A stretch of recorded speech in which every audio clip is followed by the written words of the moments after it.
Good evening friends. PGTRB 2025க்கான சைக்காலஜியில் education சைக்காலஜியில் ஒரு சில கொஷினை பார்க்கலாம்.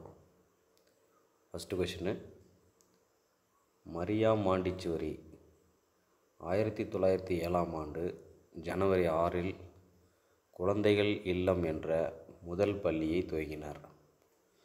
மரியா மாண்டிச்சோரி 1907ஆம் ஆண்டு ஜனவரி 6இல் குழந்தைகள் இல்லம் என்ற பள்ளியை துவங்கினார். இரண்டாவது, ஏஎஸ் நீல் என்பவர் 1922ஆம் ஆண்டு சம்மர் ஹில் என்ற இடத்தில் கோடைமலை பள்ளியை நிறுவினார். ஜான் டூயி என்பவர் 1896ஆம் ஆண்டு தனது எக்ஸ்பிரிமெண்டல் ஸ்கூல் சோதனை பள்ளியை துவங்கினார்.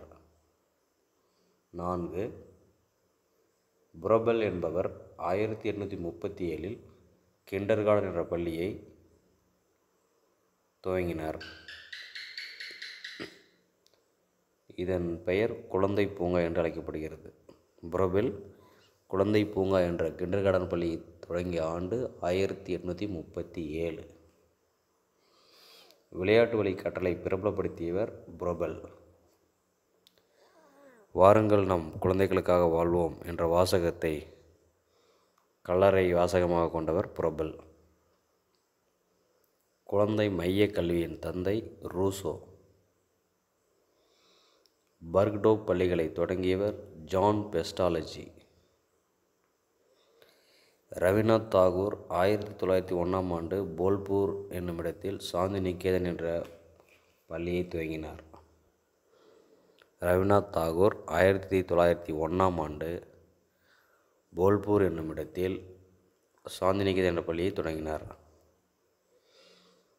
இப்பள்ளி 1921ஆம் ஆண்டு விஸ்வபாரதி பல்கலைக்கழகமாக மாற்றப்பட்டது. இப்பள்ளி 1921ஆம் ஆண்டு விஸ்வபாரதி பல்கலைக்கழகமாக மாற்றப்பட்டது. அரவிந்தர் ஆசிரம் பள்ளியை 1943ஆம் ஆண்டு பாண்டிச்சேரி ஆரோவில் தொடங்கினார். அரவிந்தர் ஆசிரம் பள்ளியை 1943இல் பாண்டிச்சேரி ஆரோவில் தொடங்கினார். சுவாமி தயானந்த சரஸ்வதி 1875இல் ஆரிய சமாஜத்தை பம்பாயில் தொடங்கினார். 1875இல் ஆரிய சமாஜம் என்ற கல்வி இயக்கத்தை பம்பாயில் தொடங்கினார். மகாத்மா காந்தி வார்தா என்னும் இடத்தில் 1937இல் சபர்மதி ஆசிரமத்தை பள்ளியாக தொடங்கினார். இது ஆதார கல்வி திட்டம் எனவும் வார்தா கல்வி திட்டம் எனவும் அழைக்கப்பட்டது. சுவாமி விவேகானந்தர் 1886இல் ராமகிருஷ்ணா மிஷனை தொடங்கினார். சுவாமி விவேகானந்தர் 1886ஆம் ஆண்டு ராமகிருஷ்ணா மிஷனை தொடங்கினார்.